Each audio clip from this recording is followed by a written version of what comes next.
Okay so welcome back. आज हम अपना फाइन आर्ट्स क्लास 12th का चैप्टर 3 करेंगे जो कि है the Mughal school of miniature painting. तो चलो शुरू करते हैं। एक चीज़ और है, अब मैंने थोड़ा सा चेंज किया है एक्सप्लेनेशन के स्टाइल में। मैं आपके लिए ये लाइंस रीड नहीं करूँगी, ये प्लीज़ आप खुद रीड कर लीजिए, क्योंकि जब मैं इन लाइंस को रीड करती हूँ और फिर इनकी एक्सप्लेनेशन देती हूँ उससे वीडियोज़ बहुत ज़्यादा लेंथी हो जाती हैं, फिर आपको भी दिक्कत होती है उसको देखने में। तो इसलिए आप इनको रीड कर लो या फिर अपनी बुक खोल के रखो, बुक में से लाइंस रीड कर लो and see the explanation. I hope ये आपके लिए ज़्यादा सही रहेगा। तो देखो, मुगल पेंटिंग एक ऐसी मिनिएचर पेंटिंग स्टाइल थी जो 16th सेंचुरी में शुरू हुई थी, जो नॉर्दर्न इंडिया में शुरू हुई थी और लगभग 19th सेंचुरी तक ये चली थी, मिड 19th सेंचुरी तक चली थी भाई। अब इसकी जो स्टाइल है उसमें खास बात क्या थी? खास बात ये थी कि जो टेक्निक्स थी वो इतनी फाइन और सोफिस्टिकेटेड थी कि देखते ही बन जाती थी। छोटी सी पेंटिंग्स है लेकिन डिटेलिंग ऐसी थी कि आप हैरान रह जाओगे। और सिर्फ राजा महाराजा ही नहीं, इनमें अलग अलग सब्जेक्ट्स और थीम्स मिलते हैं, जैसे कोर्ट के सीन्स हैं, नेचर है, तो बहुत सारे सीन्स मिलते हैं, या कोई लव स्टोरीज है, हंटिंग है, एनिमल्स हैं, सब कुछ, मतलब फुल वैरायटी मिलती है इसमें। सबसे बड़ी बात ये थी कि मुगल पेंटिंग सिर्फ अपने टाइम तक लिमिटेड नहीं थी, बाद के पेंटिंग स्टाइल्स पे भी इसका इन्फ्लुएंस दिखने लगा था, जैसे राजपूत, पहाड़ी या फिर डेक्कनी, सब कुछ ना कुछ मुगल स्टाइल से ही लिया गया था। तो कहने का मतलब ये है कि जो मुगल पेंटिंग है उसने इंडियन आर्ट में अपनी एक स्ट्रॉन्ग जगह बना ली थी जो आज तक भी देखी जा सकती है। अब देखो, मुगल सिर्फ राजा महाराजा नहीं थे, वो आर्ट के भी बहुत बड़े बड़े शौकीन पैटर्न्स थे। हर एक मुगल रूलर ने अपने अपने इंटरेस्ट के हिसाब से आर्ट को सपोर्ट और जो है प्रमोट किया था। किस किस चीज़ में? अरे सब में, जैसे कैलीग्राफी हुआ या पेंटिंग हुई, आर्किटेक्चर, बुक मेकिंग और स्पेशली जो बुक इलस्ट्रेशंस थी इनमें भी। तो हर एक में calligraphy, painting, architecture, book making, book illustration projects, वो लोग बस आर्टिस्ट को पैसा नहीं देते थे बल्कि उनके स्टूडियोज में जाके उनके काम में जो है वो दिलचस्पी लेते थे और उन्होंने नए तरीकों से, नए स्टाइल्स को, इन सभी चीज़ों को प्रमोट किया था।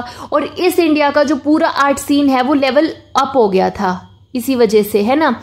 और इसीलिए जो हम मुगल पेंटिंग्स को समझने की कोशिश करते हैं तो उनकी जो पॉलिटिकल हिस्ट्री है और जो उनकी जेनियोलॉजी, मतलब उनकी जो फैमिली ट्री है, उनकी डायनेस्टी की जो कहानी है, उसको भी समझना पड़ता है, क्योंकि हर एम्परर की चॉइसेस का असर पेंटिंग्स पर डायरेक्टली दिखाई देता है। ये चीज़ तो हमने अपने राजस्थानी स्कूल ऑफ पेंटिंग में भी देखी थी कि अलग अलग रूलर्स के अपने अपने इंटरेस्ट थे और उन्हीं इंटरेस्ट के बेस पे जो पेंटिंग्स है वो बन रही थी। कि किसी को अगर हंटिंग में इंटरेस्ट है तो हंटिंग सीन्स ज़्यादा दिख रहे थे, किसी को पॉलिटिकल अफेयर्स में ज़्यादा इंटरेस्ट है तो जो है कोर्ट सीन्स पेंटिंग में ज़्यादा दिख रहे थे। तो वही चीज़ यहाँ पे भी थी। Influences on Mughal painting. तो अब बात करते हैं मुगल पेंटिंग पर इन्फ्लुएंसेस कहाँ कहाँ से आए थे। तो भाई, मुगल स्टाइल एक फ्यूजन था जिसमें हमारे इंडियन थीम्स मिक्स हुए, पर्शियन और बाद में फिर यूरोपियन स्टाइल्स के साथ।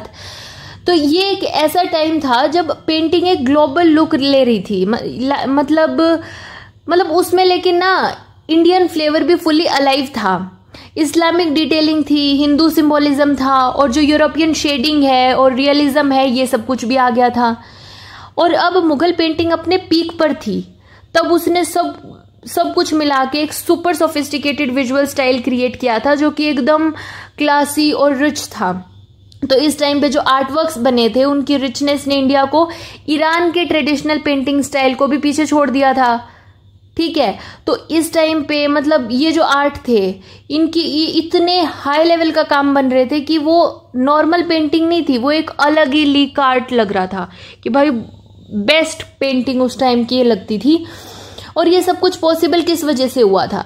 दो कारण थे। एक तो क्या था कि जो पैटर्न्स थे, मतलब जो मुगल रूलर्स थे उनका विजन था ये, ठीक है। और दूसरा क्या था कि आर्टिस्ट थे जिनमें टैलेंट ही अलग लेवल का था उस टाइम के आर्टिस्ट के पास। तो दोनों ने मिलके ऐसी पेंटिंग स्टाइल बनवा दी जो सिर्फ तस्वीर नहीं थी बल्कि टेस्ट, बिलीफ और सोच, सब कुछ का ना एक विजुअल मिक्स था। समझ रहे हो? तो अब देखो कि मुगल कोर्ट्स में जो आर्ट का लेवल था वो और भी ज़्यादा फॉर्मल और ऑर्गेनाइज्ड हो गया था। क्यों? क्योंकि उन्होंने प्रॉपर वर्कशॉप्स सेटअप किए थे जहाँ पे फुल टाइम आर्टिस्ट काम करते थे। और ख़ास बात यह है कि उन्होंने ईरान से भी आर्टिस्ट को बुलाया था, ठीक है, जिनका जो रिजल्ट था वो क्या था कि एक सुपर स्मूथ फ्यूजन हो गया था, इंडो ईरानियन स्टाइल बन गया था। ये स्पेशली अर्ली मुगल पीरियड में क्लियरली दिखाई देता है, क्योंकि जो अब मुगल आर्ट इतनी सेलिब्रेटेड क्यों बना, क्योंकि उन्होंने एक ऐसे सिस्टम बनाई थी जो इंडियन और ईरानियन दोनों बैकग्राउंड्स के आर्टिस्ट को इंक्लूड करती थी। दोनों साइड के जो आर्टिस्ट थे, इंडिया के भी और जो ईरान के भी, उन्होंने मुगल पेंटिंग का जो लेवल है वो इतना हाई कर दिया था कि उसका जो स्टैंडर्ड है वो नेक्स्ट लेवल बन गया था। तो चलो अब जरा देखते हैं मुगल पेंटिंग का जो एक्चुअल सेटअप था वो कैसा होता था। तो उनका जो एटीलियर है, एटीलियर क्या होता है? एटीलियर का मतलब होता, ये जो एटीलियर है इसका मतलब है कि वो स्टूडियो, आर्ट का जो स्टूडियो होता है, तो वो सिर्फ पेंटर्स का नहीं होता था, उसमें होते थे कैलीग्राफर्स, पेंटर्स, गिल्डर्स होते हैं जो सोना चांदी का काम करते हैं, और बाइंडर्स जो बुक बनाते थे। तो पूरा एक टीम वर्क होता था। जो पेंटिंग बनती थी वो कोई ऐसे ही डेकोरेशन के लिए नहीं होती थी, उनमें एम्परर्स की लाइफ के इंपॉर्टेंट इवेंट्स, उनके शौक और उनकी जो पर्सनैलिटी तक को डॉक्यूमेंट किया जाता था। और हाँ, ये पेंटिंग्स पब्लिक के लिए नहीं होती थी, ये सिर्फ रॉयल्स के लिए बनाई जाती थी और उनके टेस्ट के हिसाब से ही बनाई जाती थी। कभी ये पेंटिंग्स रॉयल इमोशंस को मैच करने के लिए होती थी, और कभी इंटेलेक्चुअल स्टिम्युलेशन यानी जो दिमाग के लिए फूड होते हैं ऐसी होती थी। तो ये आर्ट का मतलब ये जो आर्ट का पार्ट है ये मैन्यूस्क्रिप्ट और एल्बम्स का पार्ट होता था, जिसमें जो पेंटिंग के साथ कुछ ना कुछ इंस्क्रिप्ट भी किया जाता था, इंस्क्रिप्शन भी लिखा जाता था। हमने जो मैन्यूस्क्रिप्ट पेंटिंग इलस्ट्रेशन देखी थी, जो हमारा फर्स्ट चैप्टर है, उसमें नहीं होता था कि ये पूरा मान लो इसमें है, यहाँ पे कुछ पेंटिंग की गई और यहाँ पे कुछ इलस्ट्रेशन भी होता था। और मैन्यूस्क्रिप्ट का मतलब होता है छोटी, तो छोटी पेंटिंग्स होती थी।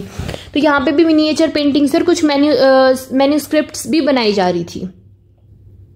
अब एक बात याद रखनी जरूरी है कि इंडिया में आर्ट और पेंटिंग काफी पुरानी और रिच ट्रेडिशन है, जिसके बारे में हम पहले के चैप्टर्स में पढ़ भी चुके हैं। तो जब हम कहते हैं कि मुगल पेंटिंग एक जबरदस्त स्टाइल बनी, तो ये अचानक या हवा में नहीं बनी थी।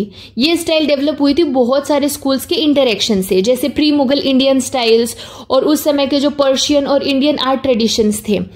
यानी मुगल पेंटिंग एक मेल्टिंग पॉट थी, जहां नए और पुराने इंडियन और पर्शियन स्टाइल्स मिले और एक नया फ्यूजन बनाया। इस डेवलपमेंट में जो एग्जिस्टिंग इंडियन आर्टिस्ट थे और जो नेटिव टैलेंट था, उन सबका फुल कंट्रीब्यूशन था। तो सिंपल वर्ड्स में जो मुगल पेंटिंग है वो अलग से नहीं थी, बल्कि एक इवॉल्विंग मिक्सचर थी, जिसमें इंडियन और मुगल स्टाइल्स ने मिलकर एक नया रंग भर दिया था। तो देखो, मुगल्स के आने से पहले भी इंडिया में लोकल पेंटिंग स्टाइल्स काफी स्ट्रॉन्ग और यूनिक थी। उनका अपना एक अलग लुक, स्टाइल और पर्पस हुआ करता था। ये जो इंडियन स्टाइल था उसमें यूजुअली फ्लैट पर्सपेक्टिव था, जो स्ट्रॉन्ग यूज ऑफ लाइंस होती थी, यानी डेप्थ का काम दिखाई देता है। जो फ्लैट पर्सपेक्टिव, इसका क्या मतलब है कि डेप्थ का काम दिखाई देता है। लाइंस का यूज बोल्ड होता था, जो कलर्स थे वो ब्राइट कलर्स का यूज हो रहा था और ज्यादा विविड कलर्स थे। फिगर्स और बिल्डिंग्स भी थोड़ी सी बोल्ड और स्टाइलाइज्ड हमें देखने को मिलती हैं। उसके बाद लेकिन जब जो मुगल स्टाइल आया तो वो ज्यादा सटल और रिफाइंड था। जैसे पेंटिंग्स में 3D जैसा फील और रियल लाइफ जैसे ऑप्टिकल डेप्थ दिखाने लगे थे वो। मुगल आर्टिस्ट को स्पेशली क्या पसंद था कि रॉयल कोर्ट सीन्स, पोर्ट्रेट्स और नेचर का जो एक्यूरेट डिपिक्शन होता है, जैसे रियल प्लांट्स, बर्ड्स, एनिमल्स, इनको डिटेलिंग के साथ दिखाना, ये चीज मुगल पेंटर्स को पसंद थी। और इसी वजह से कहते हैं कि मुगल पेंटिंग ने इंडियन आर्ट को एक नया स्टाइल और सोफिस्टिकेशन दे दिया था, जो पहले कभी इतने रिफाइंड तरीके से नहीं दिखाई देता था। ठीक है, तो अब हमने देखा कि अब तक हमने क्या देखा था कि मुगल पेंटिंग का स्टाइल कैसे बना, किस किस चीज़ ने उसे इन्फ्लुएंस किया। लेकिन एक चीज़ और समझनी ज़रूरी है कि हर मुगल रूलर का एक अपना एक खुद का आर्टिस्टिक टेस्ट होता था। उनकी अपनी पसंद, सोच और एस्थेटिक्स के हिसाब से पेंटिंग का सब्जेक्ट और स्टाइल डिसाइड होता था। लेकिन जो ये है कि इसी वजह से हमें इन मुगल पेंटिंग इतनी रिच और डाइवर्स हो गई थी हमारी, क्योंकि हर एम्परर ने उसमें अपना फ्लेवर डाला था कि उसको जो पसंद था वो चीज़ उसने उसमें ऐड करा दी थी। तो अब आगे के चैप्टर में हम देखेंगे कि मुगल मिनिएचर पेंटिंग का डेवलपमेंट कैसे हुआ, कि स्टेप बाय स्टेप देखेंगे, एम्परर बाय एम्परर देखेंगे कि किस एम्परर को क्या चीज़ पसंद थी और उसकी वजह से क्या चीज़ नई ऐड हो गई थी पेंटिंग्स में, यानी एकदम क्रोनोलॉजिकल ऑर्डर में, ताकि जो पूरा एवोल्यूशन है वो हमें क्लियर हो जाए। Early Mughal painting. तो अब हम बात करते हैं अर्ली मुगल पेंटिंग की, जिसका प्रॉपर शुरुआत होती है बाबर के टाइम से। बाबर जो 1526 में इंडिया आए थे, प्रेजेंट डे उज्बेकिस्तान से आए थे ये, ठीक है। तो वो एम्परर तिमूर और जो छक्तई तर्क है उनके डिसेंडेंट थे, ठीक है। अब और साथ में अब ये आए वहां से, तो साथ ही क्या लाए ये अपने साथ लाए पर्शियन और जो सेंट्रल एशिया का रिच कल्चरल बैकग्राउंड था और एक अलग ही जो आर्टिस्टिक टेस्ट होता है वो ये अपने साथ लेकर आए।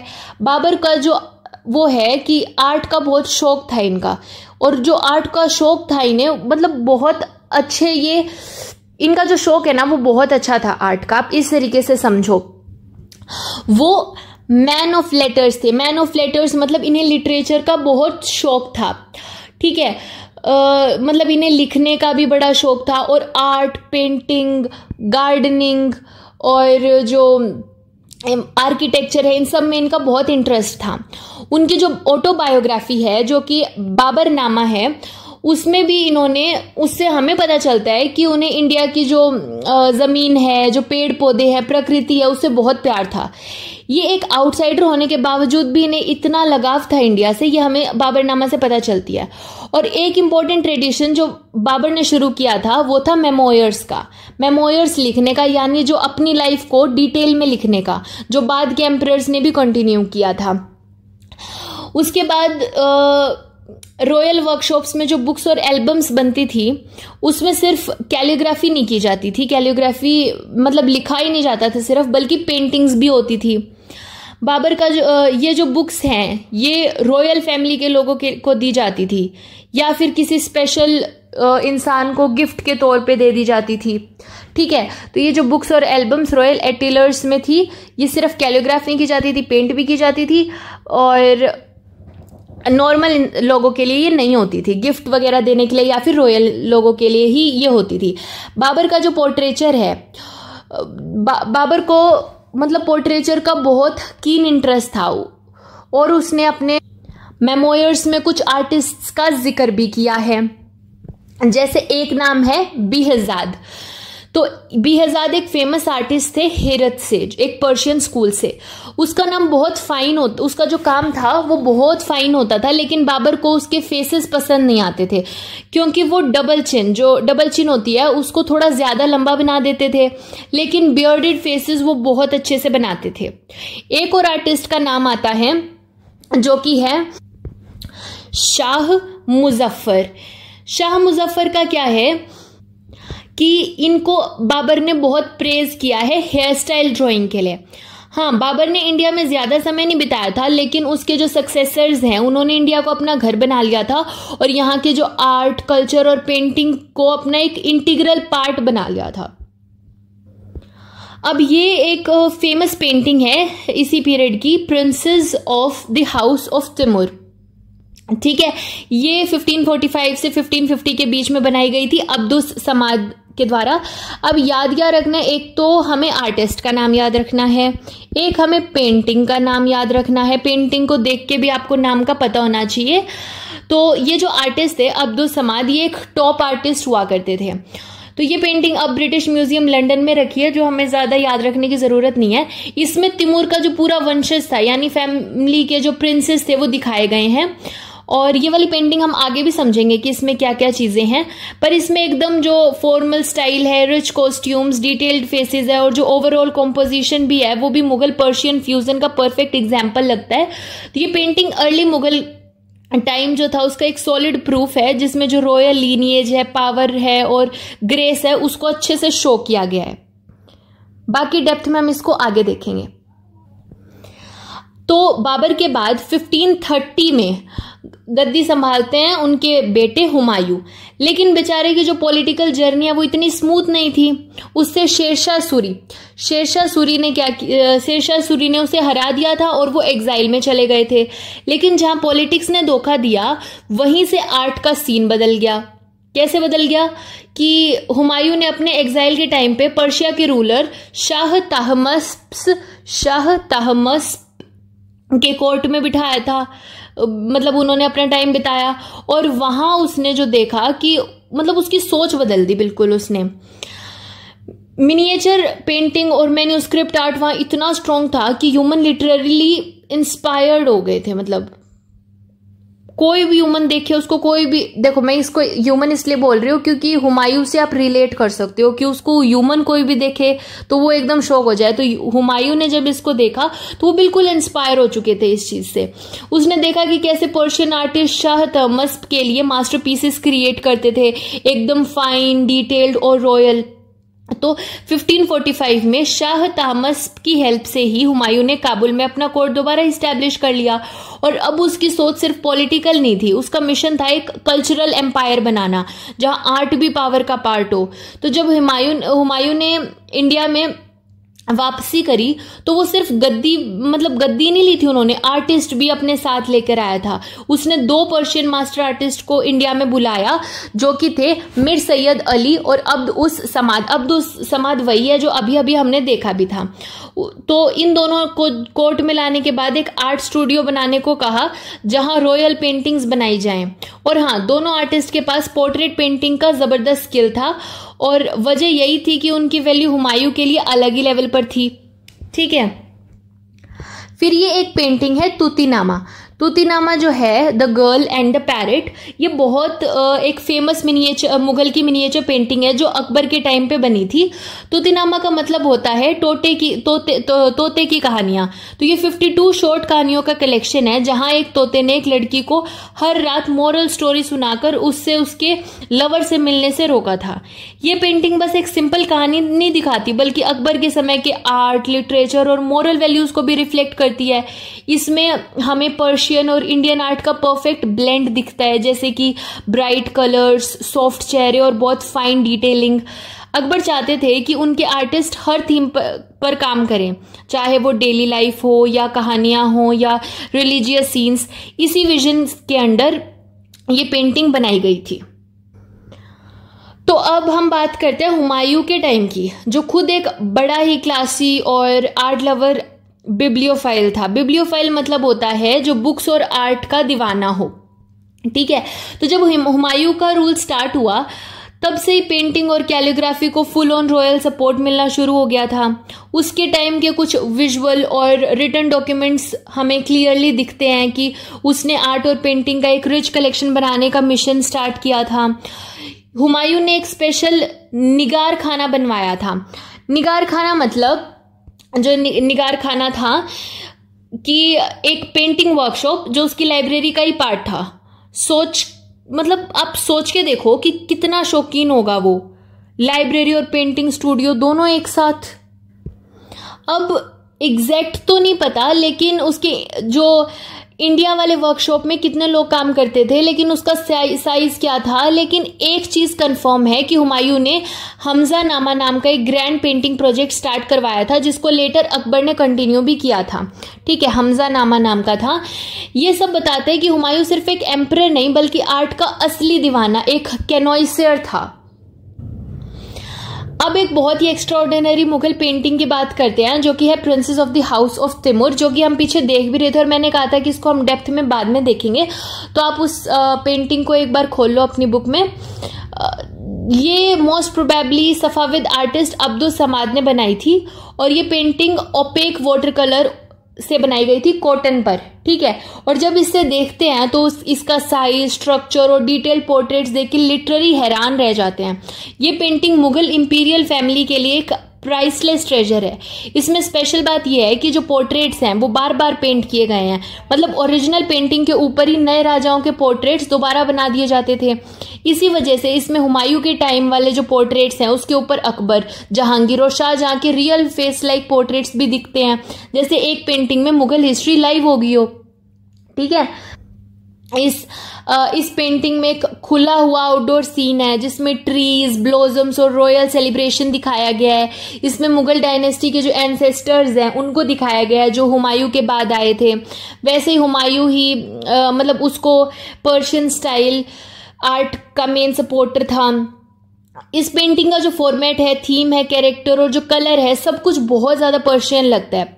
इस स्टेज तक तो हम कॉन्फिडेंटली कह सकते हैं कि इसमें इंडियन इन्फ्लुएंस ऑलमोस्ट ना के बराबर था, लेकिन धीरे धीरे ये स्टाइल चेंज होने लगता है और एक नया मुगल स्पेसिफिक स्टाइल डेवलप होता है जिसमें उनकी इंपीरियल टेस्ट और यूनिक आइडेंटिटी क्लियरली हमें देखने को मिलती है।